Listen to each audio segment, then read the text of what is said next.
Akin lang ano, so naisip kong itanong sa inyo sa dalawang tandem na ito ng Catherine at Alden Richards at si Kim Chu at si Paolo Abilino.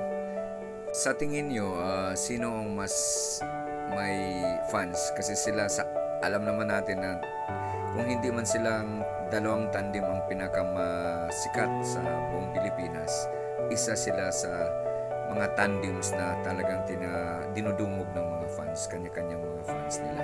Tanong ko, sino para sa inyo ang mas sikat? Yung tandem ni Kim Cho at Paolo Abilino, kay Richard Alden Richards at saka kay Catherine Bernardo. Pareho silang tinatangkilik ang mga palabas nila. Kim at saka si Paolo Abilino, yung Strong with Secretary Kim. So, tingnan natin kung sino nga dito sa mga viewers ko ang mas pinili ang sino man sa kanilang dalawang tandem. Maraming salamat.